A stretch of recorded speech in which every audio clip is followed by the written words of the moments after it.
welcome back to the EdTech Podcast. I'm your host, Philippa Wraithmell. Today's episode will start with our news update, the AI paradox in global education and the workforce. The latest global evidence is sharpening a single challenge for education systems. Can schools and universities become the mechanism that turns AI into a lever rather than a divider? Several major reports recently are pointing to the same risk. The AI is accelerating fast, but access, skills and safeguards are not keeping pace, meaning the benefits could concentrate in high-income countries and among already advantaged learners. The World Trade Organization, in its World Trade Report 2025, says that AI could boost global trade by nearly 40% by 2040, but only if policy and technology gaps are bridged. Otherwise, low-income countries may miss the upside. The United Nations Development Programme warns that AI could trigger the next great divergence between countries if readiness and adoption remain unequal. And with AI use far higher in high-income economies and still very low in many low-income contexts, this could be a problem. With Microsoft's AI Diffusion report covered widely in October 2025, it argues that AI is spreading faster than previous technologies like electricity or the internet. Yet large parts of the world still lack the infrastructure and skills to participate meaningfully. And the OECD's TRIES report, although quite some time ago, states that is educating losing the race with technology. It highlights the importance of a tough implication for workforce readiness, which is still so relevant today in core areas like literacy and numeracy. Many adult skill levels are still close to what AI systems can already perform. This is raising the bar for what education must now deliver.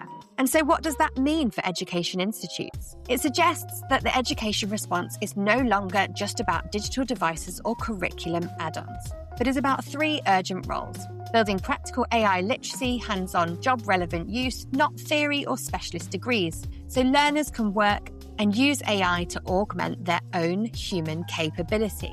It's about protecting learners with clear boundaries on privacy, safety, and high-risk uses, with things like the EU AI Act often referenced as the most developed model for guardrails. And number 3 is to close the access gap by treating connectivity, computing capacity, and teaching capability as economic infrastructure, not as optional edtech. So if AI is moving faster than education systems can reform, what's the one change educational leaders, governments should now prioritise? Universal AI literacy, teacher workload reduction, or national safety frameworks to stop this becoming a permanent global divide? That question throws out to you. If you want to listen and speak up, that question is out to you. If you want to be part of the conversation, let us know on the socials, subscribe, or even leave a voice note on SpeakPipe. Teachers, have you heard of Bet UK 2026? Well, today's episode is sponsored by them. It's the world's biggest education and technology event, and it's completely free for educators. From keynote speakers and panel discussions to CPD accredited workshops and networking. Bet UK 2026 is where educators from across the globe come together to share ideas, spark inspiration, and find solutions that drive our mission to drive a better education globally. Get your free ticket today at betshow.com. All the information is in the show notes.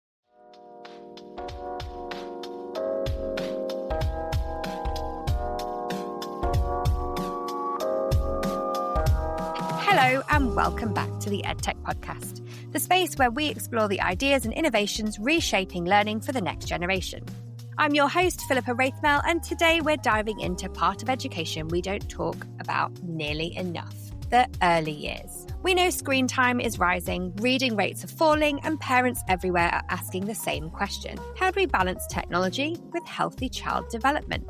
My guest today is someone tackling that question head on. I'm joined by Rob Hughes, doctor, researcher, and co-founder of Tandem, a new platform reimagining what technology for young children should look like. Tandem is blending child development science with generative AI to transform screens from something children consume into something families create together.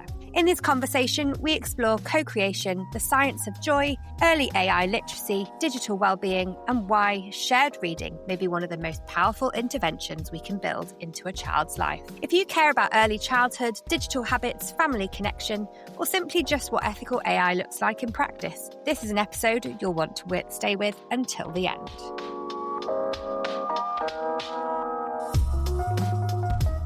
Rob, welcome to the EdTech podcast. Please tell our international listeners all about who you are and what you do.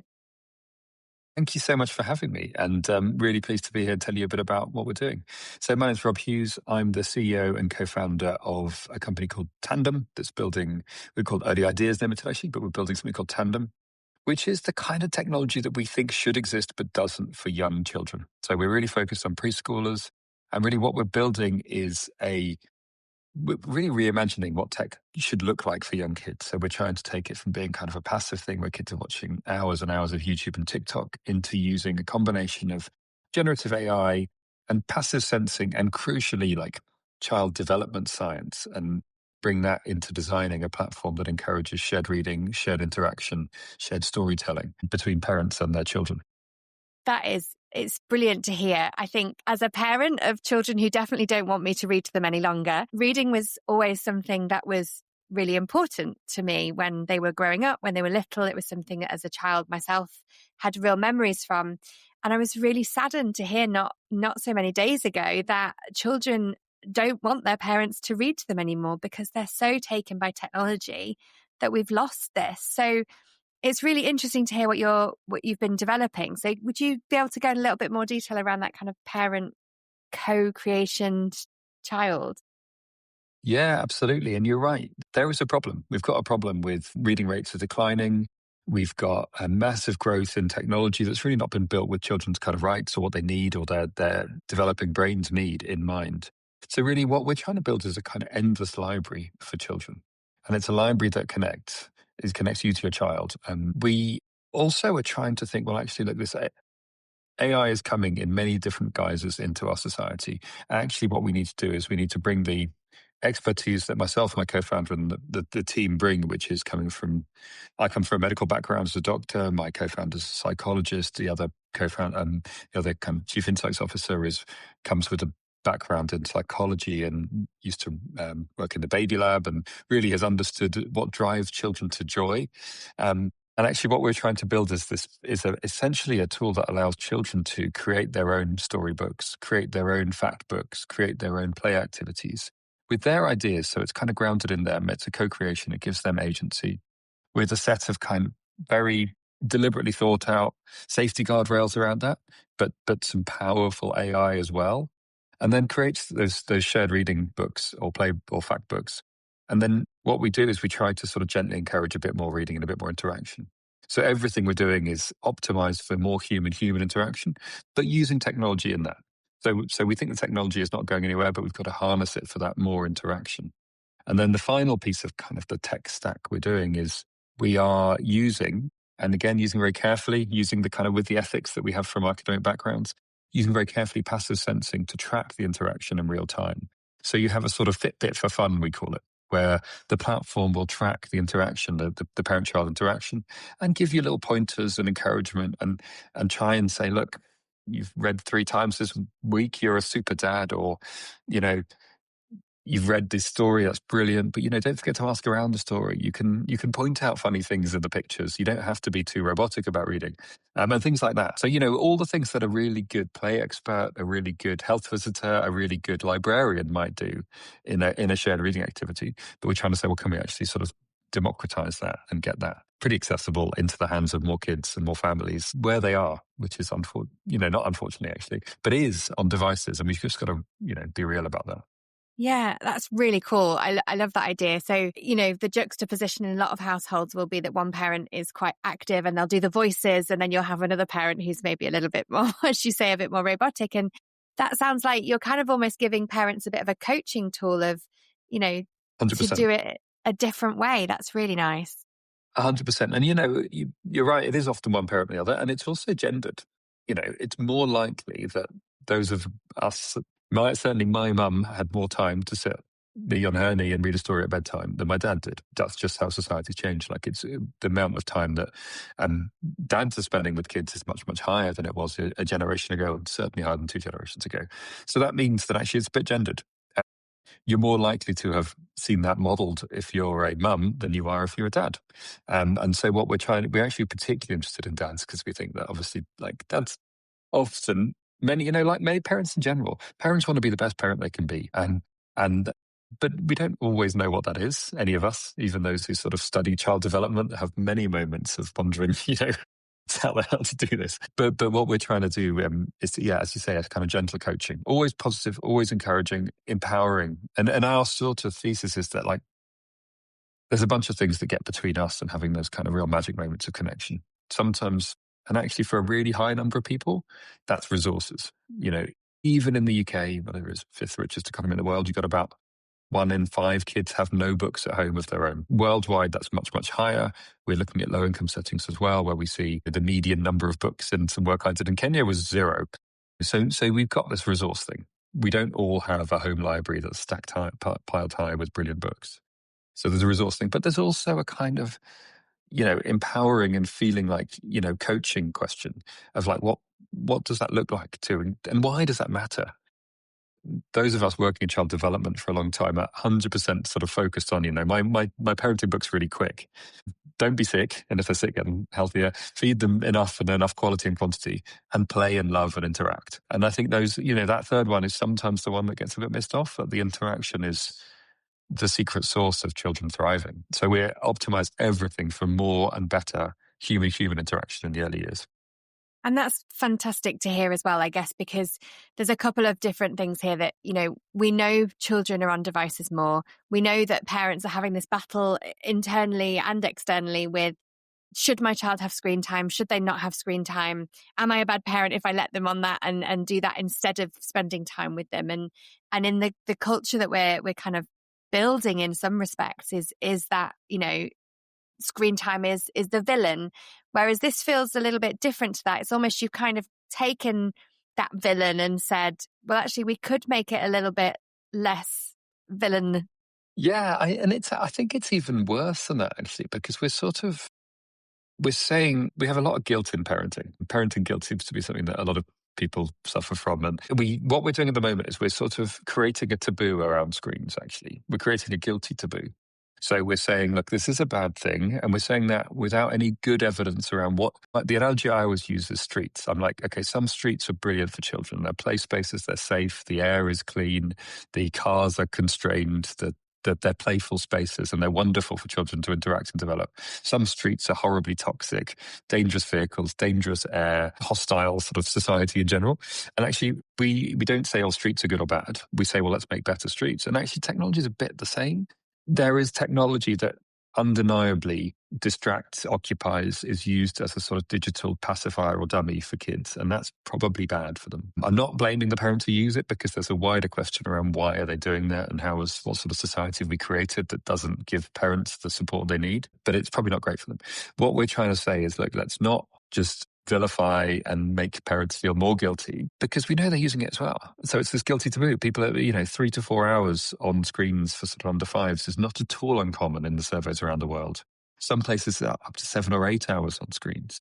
So the vilifying doesn't seem to be working. So our approach is to say, well, actually, let's build the tech we think should exist, and let's build it thoughtfully.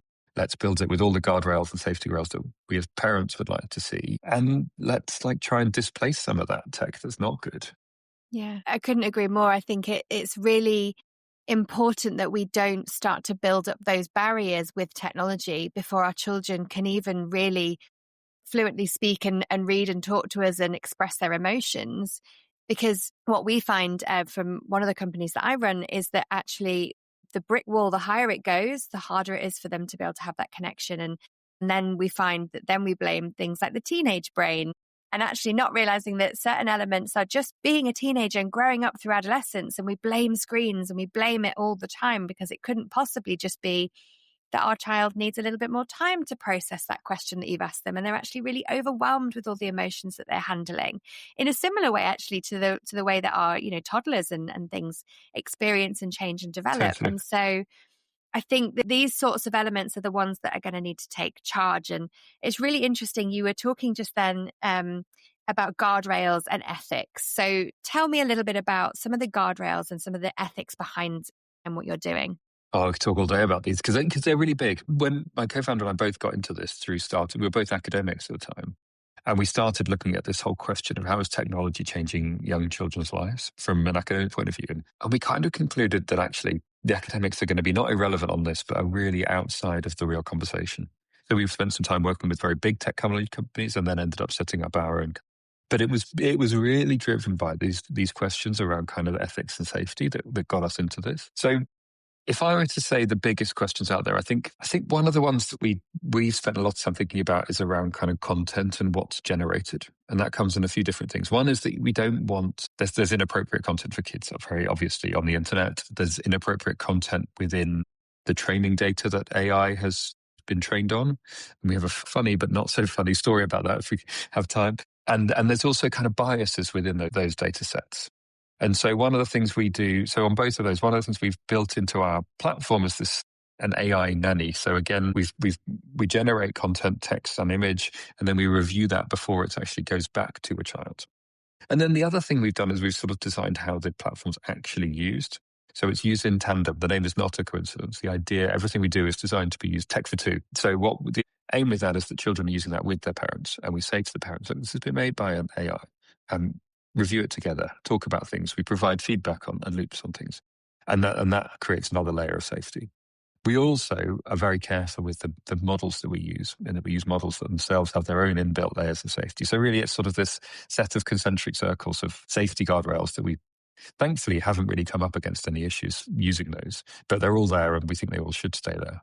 The other thing is around bias. So, and this has changed a lot since we started looking at the models. And you have biases that are in models around, what normal looks like, what a family looks like, what a family structure is, what a child looks like. So one of the things actually, I think we should also be a bit careful not to be too sort of rosy, misty-eyed about the sort of good old days on this. Bookshelves are full of bias too. Bookshelves are full of normative views of what a family should look like and what a kids should look like. And in the UK, that's normally kind of a one mum, one dad, two kids, everybody's white. No one has a disability, all these things. So one of the things that's interesting is that within our platform, we've built a set of bias audits in. So we'll look at the stories that are created, we'll look at the fact books that are created, and we'll actually actively try and seek out the proportion of female characters who are sort of leading characters versus male ones. So as well as gender, we looked at racial bias. And so what we're doing is we're allowed to try and engineer out biases and detect them and then design them out. And so far, our sense is that our books are probably less biased than those that are on the shelf that have been used in sort of historically. But we're trying to keep thinking much, much harder about that and keep working on it because it's definitely not a solved problem. There's another set of ethics that we're also trying to think about, which is what about the artists? And what about the illustrators? And what about the writers? And, for us, that's something that we think is incredibly important and actually really, it's a bit unhelpful. We've got a bit of a separation in society. You've got these sort of tech pros running off there building things. And then you've got a sort of frustrated, worried, understandably angry group of kind of creators who are saying, well, what about me? We're trying a bit to build bridges in that. And we're trying to say, look, the AI is not going to stop. The training is going to happen. And, we need to be realistic about the geopolitics there as well. But can we build a way that actually brings human artists into what we're doing? So we've just agreed our first collaboration with a human illustrator, where what we're doing is we're saying, well, here's a body of your pieces, your illustrations. We're going to train a model to try and replicate those. And then we're going to create a kind of limited edition within the app so that kids can create books illustrated by a cyborg, I suppose, a robot collaboration. But that's in a way that the artist agreed to and has said, I'll do that. And I'm happy with the terms for that, and they'll get a small royalty. And so we're trying these things. None of them are sort of fixed, but we're trying to actually find those different ways to sort of navigate some of these ethical issues. Yeah, and I think that it's that honesty and that of ability to say, exactly as you have, it's not perfect, but we are doing our best. And I think that generally is around EdTech, like yourselves, is saying, we know that we can be doing better and we want to make sure that we have everything in place to be able to support, what is needed for children, needed for learning, needed for supporting parents. And I think that's a really important narrative around EdTech, isn't it? Of we're here to, we can't remove biases. Everybody has biases, as you've said it. They're on bookshelves. They are in people's minds as well, no matter where they live. I think just to move on to something really interesting the co-creation and agency that you mentioned, because I really love this idea that actually part of breaking down those biases is that children can create themselves. Children can be in the book. They can, and I've bought the books before where I've, made my son and put his name in and it appears everywhere and he thinks it's fantastic. But actually part of learning and one of the processes you're talking about is that idea of I'm there, it resonates. And I guess that's part of why you've done that as well. I think we see that there's sort of two things there. One is that just some kids don't like reading. They don't like the books that are on the shelf. They don't resonate with them. They're not related to their interests. They're not, if they're very into dinosaurs, they may or may not have a book about dinosaurs on their shelf. So we're trying to say, like, let's remove that risk that there's something that you're not interested in. But there's also this much deeper thing around like really resonating with that kid's life and their experience. And we take that quite far, actually, with the things we're doing. That could be just, I'm a bit angry today. And there's a question of how are you feeling? And we try and, and feelings and emotions is obviously such a good thing for kids to kind of learn to put names to, learn to understand that social emotion development. That's probably the most important thing now that robots are going to do a lot of knowledge. It's going to be our abilities to get along and to kind of interact. But then we also take it quite a lot further with different use cases. So we've got a great collaboration with Alder Hey Children's Hospital, where we're actually saying that going to hospital is a really scary thing. It might be scary, or it might be intriguing, or it might be just confusing, or, it can be any of those things.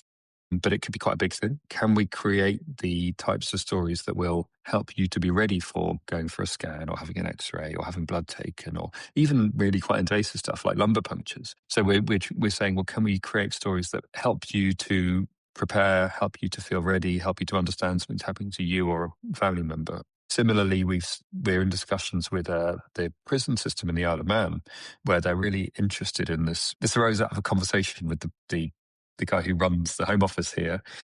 He said, I said, well, what is it that predicts people, committing further crime after they're released? And he says, well, they need a home, they need a job, and they need strong relationships. And I said, well, what about with kids and things? He said, that's a really big thing. And so we were saying, well, what if we could help the kids in their families who are in some interaction with the criminal justice system understand a bit better what's going on, understand some of the challenges, the things they might be feeling, what's happening. So that's one of the things we're just exploring at the moment. It's just a very early exploration. But again, it comes, so as I say, agency can go everything from just, I'm pretty frustrated today, all the way through to, I'm starting a new cancer treatment. And like, that's really quite a big thing. And there aren't loads of books. There's not one with me in it about that. And could that be, we know normal books, dead tree books, the books we all see in libraries, brilliant, but they're not, there's things they can't do. And that's what we say. It's like, actually, what if we can use technology to do something that really does things that the books can't do and gets people in a habit of reading, then, we think that can really play into one another, and they're not in conflict. They're really in concert. So heartwarming to hear. Like, I'm almost getting a little bit emotional about that whole idea of it, because there are books for adults, aren't there? There aren't books really generally for children. And actually for that parent who's probably also going through those things, whether it be the hospital version or even the prison, I've worked with children whose parents are in prison and they don't understand. And actually to be able to have that co-creation with whoever is there with you, going through that with you, that's a really amazing process to be able to break down and then have those constructed conversations around, have those talking points of how does that make you feel? And that I'm always here if you need to speak to me, and what are you afraid of? And it's just, that's just such a lovely part of something that actually a lot of the time people will think AI just does everything for you, or it does this, or, there's a lot of co-constructed ideas around what it does and what it doesn't do. But actually the potential is quite astronomical, isn't it? Completely. The thing that drove us to this sort of whole, creating the company and doing what we're doing was the realization that these technologies are incredibly powerful, but they are going to be built how we want to build them societally. We need to think about this. We need to try and design the technology in the way that we want it to be. So if we want it to be kind of a completely or fully automated parenting machine, we could build that. We shouldn't build that. I can tell you, we could talk for hours about why we should not build that. And we must not build that. There's a bunch of reasons that we can dig into. But we need to societally say, look, here's what we want for children. And this is what we want from technology. And it absolutely can be a kind of collaborator and a support for parents that maybe, our human services should support that too, and our society should be doing that too, but a complement to that. And for children, AI does not need to encourage them not to think. It can help them to think. And that from a very young age. And actually, one of the things another sort of co-benefit of what we're trying to do is to say, very basic AI literacy, at the most basic level. You can give ideas to a robot, and we have it in the app. You feed the robot. It's very visual. It's designed to sort of communicate that. You feed the robot, you wait, no instant gratification, you wait, it comes up with a thing. And then you can give feedback on that story. And you can say, oh, the picture's a bit weird here. And you can tell the robot what they've done well and what they haven't done well. And that's sort of fun, but it's also actually a very basic principle of kind of how we might want to work with AI. Yeah. So is acknowledge its limitations, is think about it, have a conversation amongst humans about it. And so, not absolutely. Not accept its first iteration No. of oh yeah, that's great, thank you. It's like, no, Yeah. go back and say, if you don't like something, and then adapt and modify. I think that's fantastic. When we think about, so some of those conversations that obviously you've spoken about the Isle of Man, I know that you've worked in multiple different countries around the world. How is this potentially affecting, or whereabouts in the world have you been able to support regions with this? Yeah, I mean, so far we bring the carefulness of academia into the sort of urgency of a startup, which means we've been really careful around which countries to release in, because there's a bunch of quite dynamic regulations and rules for good reason around technology that's used even with children, not just directly by kids. So for the moment, we've actually only released the app in the UK and Ireland and Isle of Man app stores. We haven't actually put it kind of globally yet, but we've got a couple of conversations ongoing about really trying to look at both big markets like the US, where there's obviously a lot of kids and there's a lot of fascinating kind of challenges. There's lots of multilingual households. There's lots of opportunities to really look at, and there's lots of poverty, lots of inequality, and some kids have lots, and some kids don't have very much. And then we've also been discussing around looking at real low income settings very early, but we've been thinking about hospitals in Ghana and oncology units there and things like that, where we can say, well, could this fill the gap? Also looking at where I've done some research previously in informal settings in Nairobi, in slums. So, every spectrum, you can imagine this working in, Middle East, or anywhere where you've got displaced populations, again, that don't have access to resources. The technology is not the problem. Technology's there. The hard bit is building all of the human infrastructure around that. The cultural context, that means that you're not just creating the same stories for Lusaka and London. They're going to be differences. And I think that's that's why we're a little bit cautious around kind of rushing to go too global. Yeah, no, absolutely. And as you say, even just cities are so diverse within the UK, with multiple different languages and populations and demographics. And I think so it's a brilliant place to almost be able to have that test and those opportunities. So I think wonderful. Like, I love the co-creation. I love, you mentioned it earlier, I've written it down, drives to joy. And just that idea of like that child development. So how do you see it sitting in a family home? Like, how do you see that kind of, in a best case scenario, how does it work from sort of, I've got my app, I'm going to download it. How does that look? Yeah. So in the best case scenario, we help to like almost take those sort of nearly misses where you're nearly having a really special moment together and turn those into real special time together. So that might be at home. It might be that you're like cooking the tea, you've put the tea in the oven, and you're sitting there and you find yourself kind of on, maybe the kids on YouTube, and you might be sitting there on TikTok. And then our hope is that you'll get a little notification that'll be like, oh, you haven't seen you for a couple of days. And this is what it'll say. Why don't you make a story together? So in the ideal setting, you'll then say, oh, hang on, why don't we do something on tandem? We'll create and you'll say, okay, what should we do? Should we make a fact book, or should we make a storybook, or should we come up with a plaything? And we'll just turn that moment from being a sort of parallel activity into a shared activity. Another way it could, you'll create a book and you'll read it together and you'll giggle and laugh. And we're also building a print on demand function, so you can then print and then have a sort of hard copy of the book sent to you a couple of days later. So you could then send a copy to Granny's house, and next time you're at Granny's, you could then go to Granny and say, "Oh, I made this book with my robots." Sometimes finding things to do with Granny's can be hard, so that could be a nice sort of way into that conversation too. Or it could be that you're in a childminder's looking after you, and the childminder could create the book with the child, and then at the end of the day, you could say, "Oh, I made this thing. It was today. Let's read it together. So you can share the books with other people. So you can then share the book and you could read it together. Or even you could be sitting on a bus and you might be having a great game of I Spy, or you might both be doing something separate. Yeah.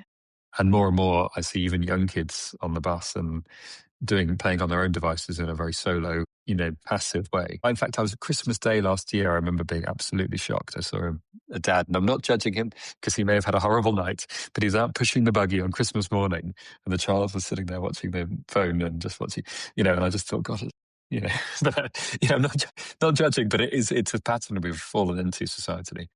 So we want to try and turn that into a shared thing. So again, you might be, yeah. You're right, and it very much is. I was just going to iterate in the non-judgmental way, but it's just the difference between, say, when my children were in a buggy and they wouldn't have had that. I don't think I'd have even had that sort of phone. And now I see people going for walks, and at a point in time where your child might have had a bit of a tantrum because they're tired and they actually just want to go to sleep, we seem to put devices in front of them, and actually we're sending the wrong message, I think. I personally believe so. No, I agree. And I can imagine that he probably had a very early morning. It's Christmas Day. So we'll give him the benefit of the doubt. Indeed. Interesting that you've obviously got, you're a doctor, you've got a great understanding of medical and brain development of children, of how that happens. So how did that, and obviously your team as well, your co-founders, how has that kind of developed into the features on the app? What were the different things that you were like, well, we have to make sure this is part of it? Yeah, I mean, at the most fundamental level, we have most technology in our lives is optimizes for attention.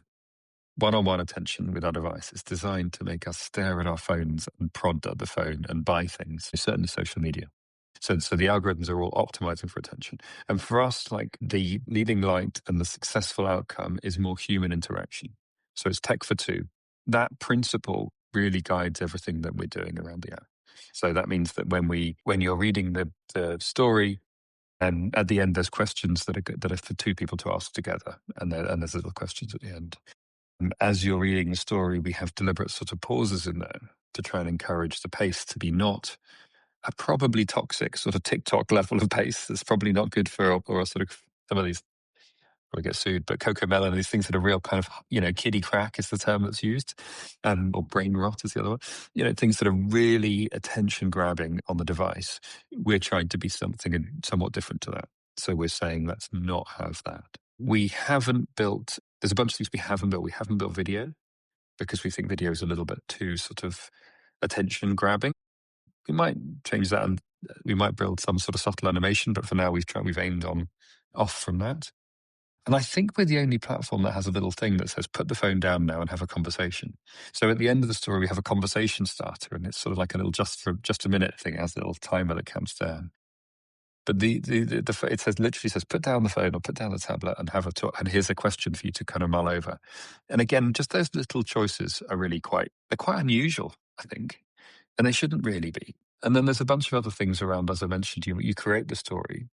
We actually deliberately build a little bit of time in between your prompting the AI and then getting the story, because we don't want instant gratification, and we don't think that's probably very healthy to get this idea of sort of endless instant content creation.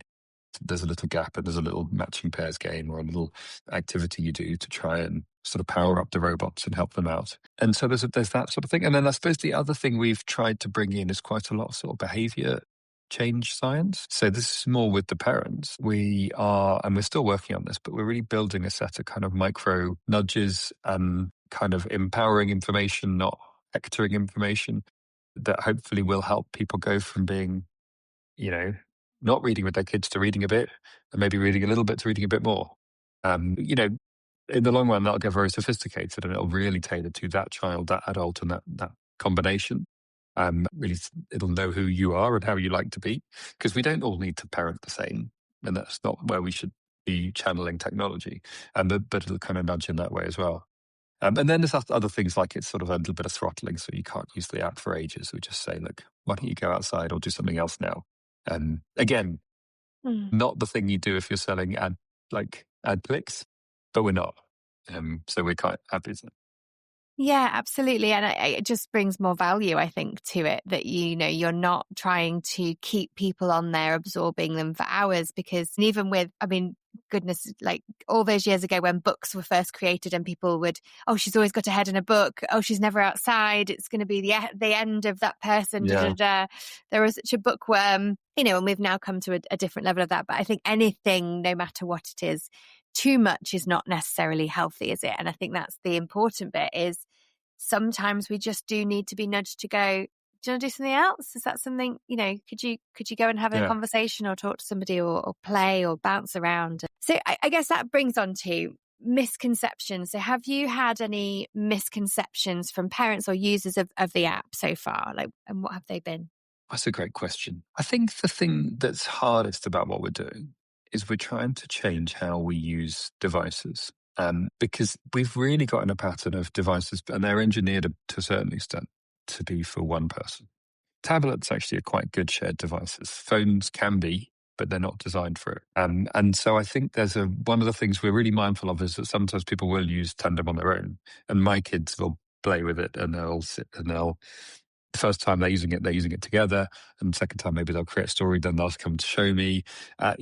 So I think that's not a misconception, but it's just a sort of reality around it. I think there are questions some people have, rightly, about AI ethics and questions like that. I think sometimes we had a brilliant focus group we did with we did some work with Nesta, where we looked at kind of particularly using this technology in lower income kind of communities in North London. And we got these focus groups together, and they're brilliant. These mums and dads who came were super generous with their insights. But one of them really stuck in my mind, because he's like, the thing is, when they've all had chocolate, if you're offering broccoli, they want the chocolate. And he was talking about the kind of YouTube. And he's like, if they watch YouTube and TikTok and you've made it like not that fun in terms of like interactive, he said the kids won't use it. And it's sort of, we quite often talk about like, we sometimes need to dip our broccoli in a bit of chocolate, and that we need to try and make sure that there is enough engagement, there is enough magic for it to really appeal for the kids. And it's hard, but we're trying to get people from using one device to two. We've also got two sets of users, and actually three if you look at hospitals and libraries and things in terms of the different customers. Got the kid, the parent, and potentially the library and things. So there's a lot of holes in the head at once. Yeah, absolutely. I think I love that dipping in chocolate and broccoli. I'm not sure that's quite my palate, but I guess also that comes back to, not sure whose it is, there'll be somebody, right? It's one of those things, isn't it? When you think about these things that we are now doing as parents, and it is building back in those good positive habits, because as much as it's easy to say, when they've had they're not going to want broccoli, absolutely. But when should we be giving them chocolate?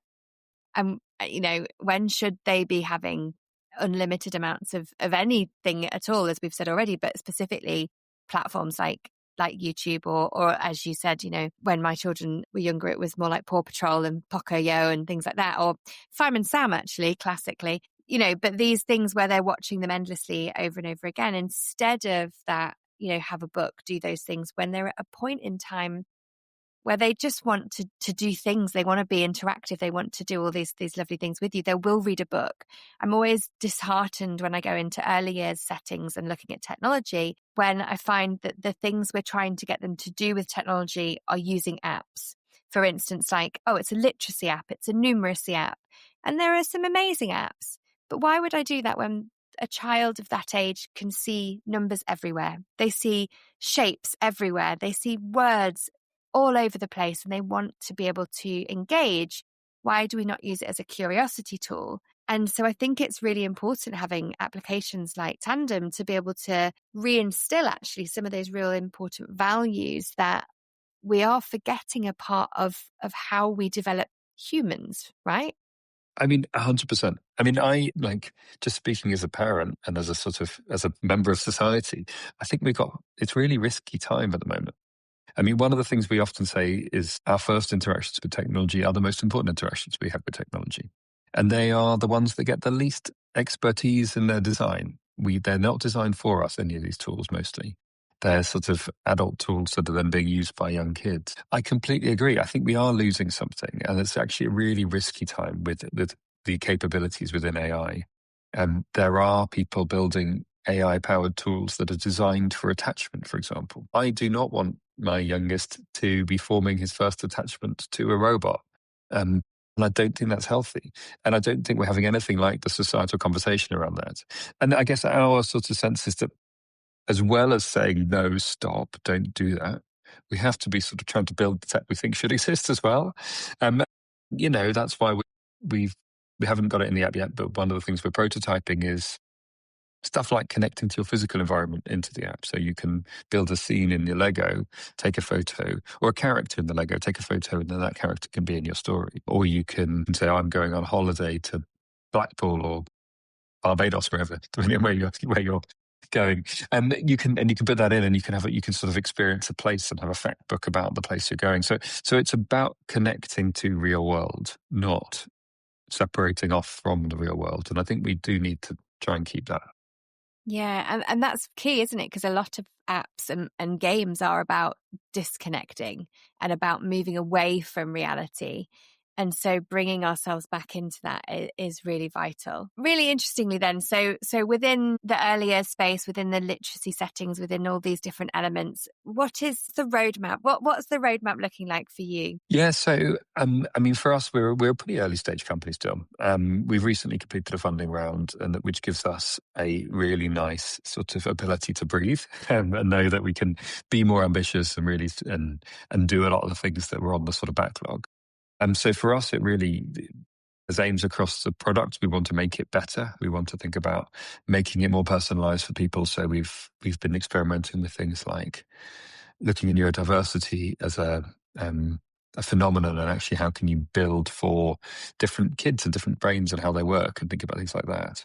We're also looking, as I mentioned, about different inputs going into the story and the fact book creation, different types of outputs as well, so different prompts for interaction, and really those kind of catalysts. So there's a bunch of stuff across the product that we're doing in the print on demand voicing. So we're iterating on that, and then I think the hard bit, actually, or at least the hard bit for us, because we all come from a kind of academic background, is really working out the commercial proposition for this. Because what we do want to do is to differentiate ourselves in many ways from the kind of the pack. We see that's got various things around it, but one for us, a lot of that's around the kind of ethics and the kind of impact first focus that we've got. What that means is that there's probably some things we wouldn't do in terms of commercially, like we don't want its pricing to be so high it puts people off. That makes it a bit harder to find your first sort of beachhead and actually really get enough users using the platform, get enough, I guess, as flywheels of kind of used to keep learning and keep iterating. But for us, that's a big aim for kind of 2026 is really, taking this from a concept with good traction, good interest, good kind of feedback into something that's really got the scale and the numbers that mean that we can scale this up and keep it, adapting it for different uses in different contexts. And then there's a bunch of other things we're working on in terms of kind of really, I'm not showing that it works because we don't know. We're really honest about this. We say we've got good signals that it works, but what we're doing is through our collaborations, academic collaborations, charity collaborations, we're saying, let's get this in the hands of more kids. Let's track what's happening. And if it works, that's great. We'll shout it from the rooftops. If it doesn't, we'll improve it till it does. And so there's a bunch of pieces across those sort of work streams, really. Fantastic. And that's such a nice way to be able to do it. I think transparency is everything, right, within all of these things. Coming to locality. So you guys are based in the Isle of Man, and you mentioned earlier around, having conversations with some quite, strong policy leads within the area and things. Tell us a little bit about that, because it is quite a hotbed of activity in the Isle of Man, isn't it? Yeah, well, we're actually a company based in the UK, but we're operating in the Isle of Man as well. And we've got a team that's pretty decentralized. I mean, one of the things that we've said we're trying to build the sort of company we'd like to work for. So we actually have quite a few parents who are less than full time, working in different capacities. Our sort of target, our sort of number one employee is sort of a parent who's got juggling and things, actually, because they understand why we're doing all this, and actually we can be flexible with how we work. But yeah, the Isle of Man's a cool place to be building and working. It's for us, it's been, what's really interesting and what's really great is the ability to open doors. There's the Isle of Man's famous for its sort of heritage, its tradition, its continuity to a certain extent. But there's a really interesting kind of more than an underbelly. There's another current of kind of creative innovation. There is a willingness as everywhere to kind of do more with less, to be more efficient, to kind of be on the front foot around the kind of the technological kind of revolutions that are happening. And that's meant that, yeah, when we've had great conversations with people from the health system here, from the library system, from the prison system, and that's something that's much harder to do in a big country. Small places Yeah. have a lot of disadvantages, but they have some real advantages too. And we're actually up for an award tomorrow, the Digital Isle of Man Community Champion Award, and earlier this year we won the Data and AI Prize at the Innovation Awards here. So, there's a sense that, like, I think if you're doing things that are, creative, thoughtful, you can get a good hearing and you can reach people, you can have conversations that are actually harder to have in big places. Yeah, lots going on. Absolutely. I think you're right, isn't it? It's when there's almost more of an appetite because there is, there's less barriers when somewhere is smaller without a community, with that kind of community. But yeah, it's brilliant to hear all of those different sorts of collaborations that you're getting involved with, because that kind of investment, especially within some of those communities, can be the real spearhead for something which really is very much grounded in ethics and in a real passion from yourself and I'm sure from your other co-founders of really wanting to do something right and have that tech for good element. That's kind of what I get from you.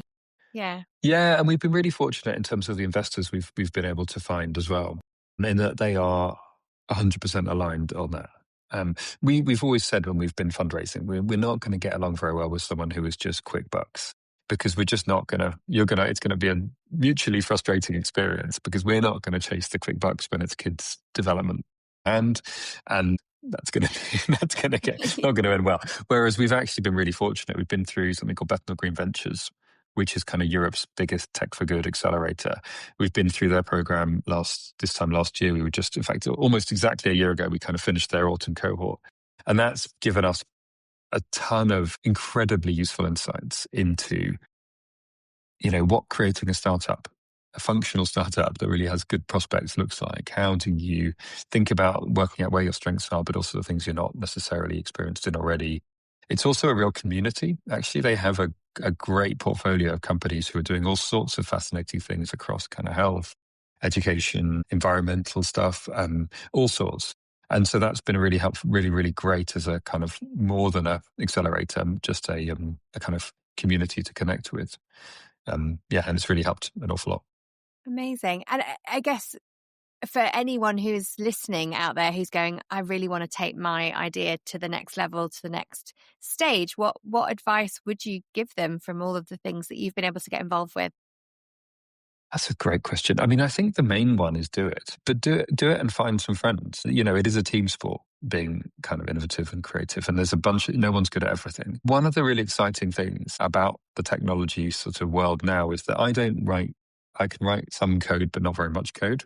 But I can now build tools that we're using internally for kind of working out how we're managing our runway or how we're doing our user research and collecting insights. It's been, that is a world away from even a year ago, what we would have been able to do.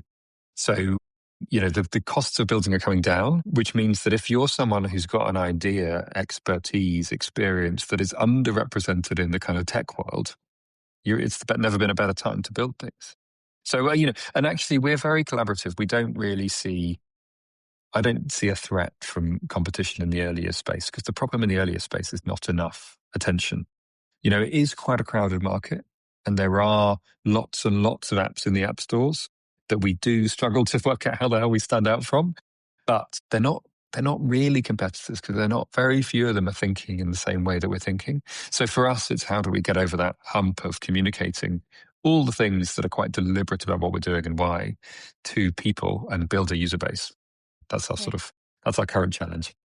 Amazing. That's incredible. And if anyone is looking to connect with you or to find out more about Tandem and how they can get hold of it and get it in the hands of their children, what would they do?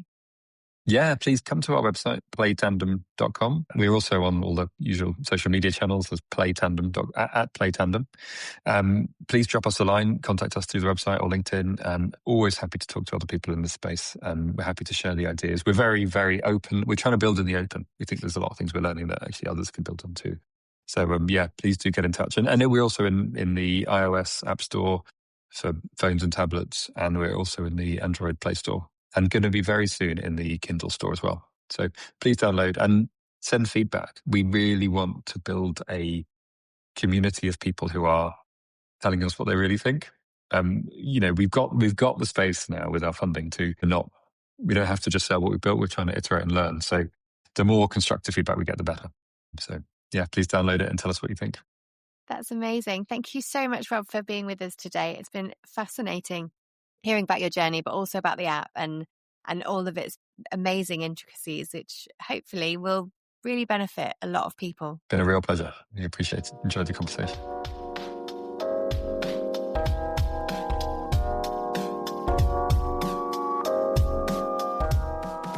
What a refreshing and deeply human conversation.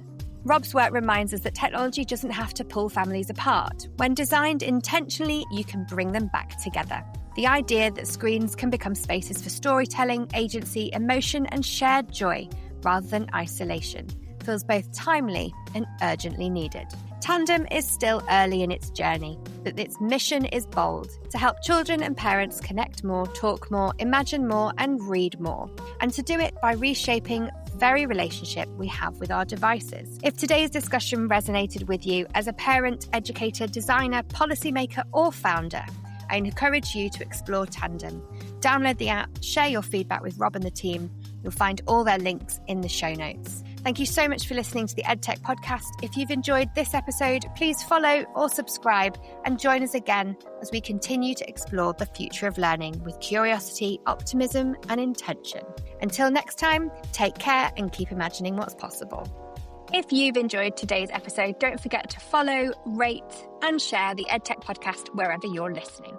It really helps us grow and reach more educators and innovators around the world.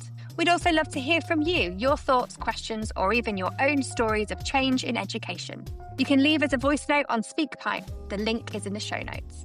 And we might even feature your message in an upcoming episode. And of course, you can find all our links and show notes and resources at theedtechpodcast.com.